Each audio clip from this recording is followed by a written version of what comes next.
নাই তাদের সেই যোগ্যতা যে তারা কারো ভুল ধরবে। মাঝামাঝি ২-৪ টা কথা বলে এসে সমাজের মধ্যে, জাতির মধ্যে বিভ্রান্তি ছড়ানোর অপচেষ্টা চলতেছে।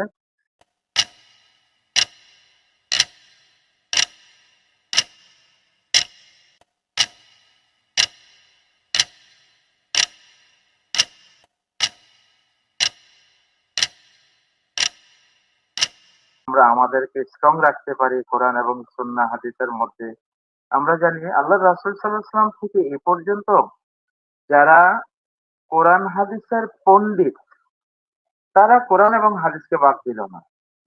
আজকে নতুন করে এসে কিছু লোক কিংবা আরো আগে থেকেই সামান্য গুটি কিছু লোক তারা নতুন করে তাদের নাই সেই ইলেম যে একটা অনুবাদকে তারা বাদ দিয়ে তার অনুবাদটাকে এস্টাবলিশ করবে সেই যোগ্যতা নাই।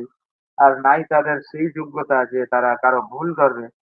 মাঝামাঝি ২-৪ টা কথা বলে এসে সমাজের মধ্যে, জাতির মধ্যে বিভ্রান্তি ছড়ানোর অপচেষ্টা চলতেছে। এটার আসলে প্রধান একটা কারণ আছে। যারা ক্রুসেডারদের ইতিহাস পড়েছে তারা এই বিষয়গুলো জানে। আর এই ক্রুসেডারদেরকে সৃষ্টি করেছে স্বয়ং দাজ্জাল এবং দাজ্জালকে সৃষ্টি করেছে শয়তান। শয়তান দাজ্জালকে পরিচালনা করে। দাজ্জালের কাছে কিন্তু সোর্স আছে, সোর্স, স্পাই। তার এই স্পাইকে কি বলে বাংলায়?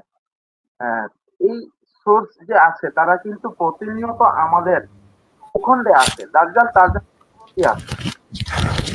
গুপ্তচর গুপ্তচর। আমাদের গুপ্তচর, রাইট, জাযাকাল্লাহ। ও তার গুপ্তচরেরা আমাদের এই মনুষ্য বসতিতে আইসা আমাদের মধ্য থেকে বিভিন্ন ইনফরমেশন দেয় এবং বিভিন্ন ইনফরমেশন নিয়ে যায়, নিয়ে দাজ্জালকে জানায়। তো এই ইনফরমেশন গুলো যে আমাদের মধ্যে ছড়ায় দিয়ে যাচ্ছে, বিভিন্ন তথ্য দিয়ে যাচ্ছে, বিভিন্ন অর্ডার করে যাচ্ছে এবং তাদেরকে বিভিন্ন ধরনের জাগতিক সুবিধা দিচ্ছে। এই জাগতিক সুবিধার মধ্যে ২ টা জিনিস হচ্ছে সবচেয়ে বড়। নারী আর হচ্ছে ঐশ্বর্য। নারী আর হচ্ছে ঐশ্বর্য, দুনিয়াবি। এই ২ টা জিনিস তাদেরকে দিয়ে তাদেরকে ধোঁকায় ফেলে রাখছে। ধোঁকায় ফেলে রাখে এই তাদের সৃষ্টি ইলুমিনাটি, ইলুমিনাটি থেকে এই সৃষ্টি এই ক্রুসেডার। এই ক্রুসেডাররা আজকে কি করছে? তারা বকরির যদি কয়েকটা একাধিক বাচ্চা হয় তো ২ টায় দুধ খেতে পারে যথাযথভাবে। আর বাকিগুলো কি করে? তালে, তালে নাচে দুধ পাওয়ার জন্য। তো আমাদের সমাজে সাধারণত এই শ্রেণীর লোক আছে। ক্রুসেডারদের তৈরি কিছু মিশনারি কাজ করতেছে। তারা ফয়দা পায়। তাদের থেকে পয়সা, আর্থিক এটা সেটা সুবিধা পায়। কিন্তু কিছু লোক আছে তাদের কথায় প্রলুব্ধ হয়ে এই মিশনারিদের কথায়, ক্রুসেডারদের তৈরি মিশনারিদের কথায় প্রলুব্ধ হয়ে এই জাতির মধ্যে কিছু লোককে বিভ্রান্ত করে। তাদের এখানে কোনো স্বার্থ জড়িত নাই।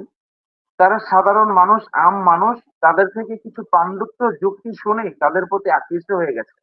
আর তাদেরকে মাঝে মধ্যে কিছু এই হাদিয়া এটা সেটা বকশিশ কাছে টানে ভালো ব্যবহার করে বিভিন্নভাবে আকৃষ্ট করে তাদেরকে তাদের মতো করে আপন করে নিয়ে এই জনগণের বিরুদ্ধে, এই আমাদের বিরুদ্ধে উল্টাপাল্টা প্রশ্ন এইটা সেইটা যাবতীয়, না তাদের ও ধরনের চূড়ান্ত কোনো ইলম আছে, না তাদের গবেষণা আছে, না তারা যোগ্য কোনো ব্যক্তি, না তারা কোনো যোগ্য আলেম। অথচ টুকিটাকি জেনেই তারা মাঝখান দিয়ে শুরু করে দেয়। তো শুরু করে এসে তাদের সর্বশেষ পরিণতি কি হয়? এই যে আমরা কিংবা আমাদের মতো এরকম হাজারো মানুষ দাওয়ার কাজ করতেছেন, তাদের সামনে যখন আসেন তখন তারা আর কুলায় উঠতে পারে না। কেন পারে না? কারণ হকের সামনে বাতিল তো অবশ্যই দুর্বল। কোরআনের আয়াত। ওয়াকুল জাআল হক ওয়াজহাকাল বাতিল ইন্নাল বাতিলা কানা যাহুকা। এই যে বাতিল তারা পলায়ন করে। তো আমরা সবসময় এটাই দেখতেছি সম্মানিত দর্শক শ্রোতা যে যারাই এই ধরনের অপতৎপরতায় এসে আমাদের সাথে যুক্ত হচ্ছেন তাদের সর্বশেষ পরিণতি হচ্ছে জবাব দিতে না পেরে পলায়ন করে। একটা বাহানা দিয়ে চলে যায় আর এড হয় না। এইভাবে আমরা আজকে আমাদের কেউ ১০ বছর, কেউ ১৫ বছর অনলাইনে, হ্যাঁ? কেউ ৫ বছর, কেউ ৩ বছর করেই যাচ্ছি।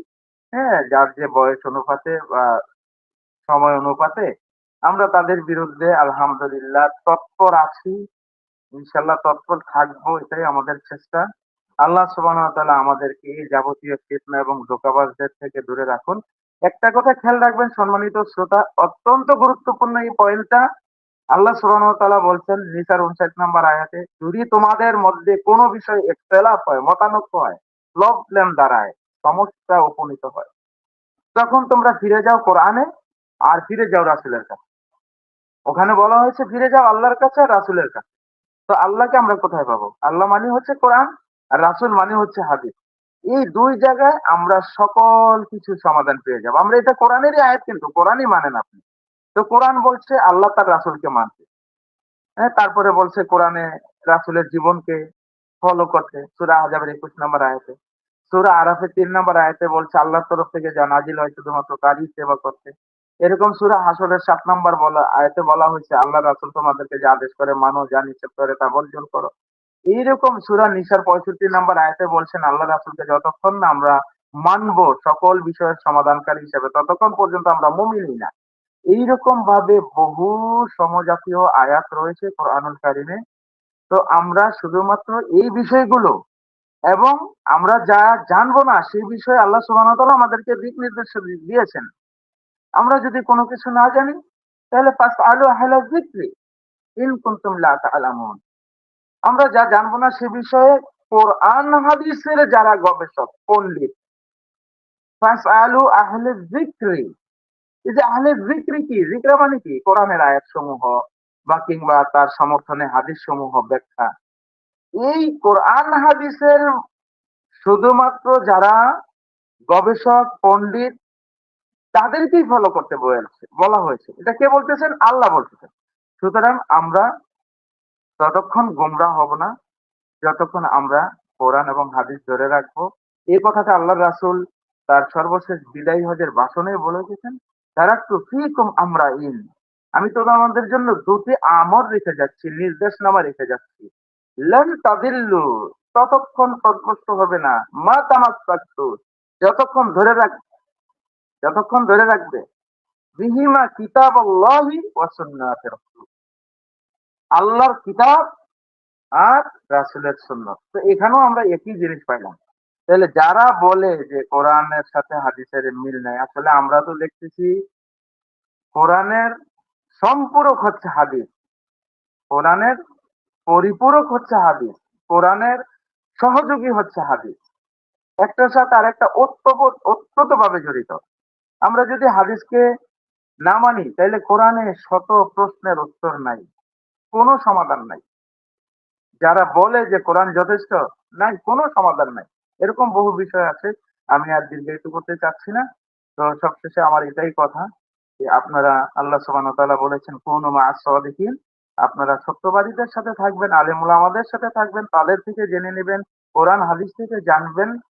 আর বিশেষ করে নিজেরা কোরআন হাদিসকে পড়তে চেষ্টা করবেন।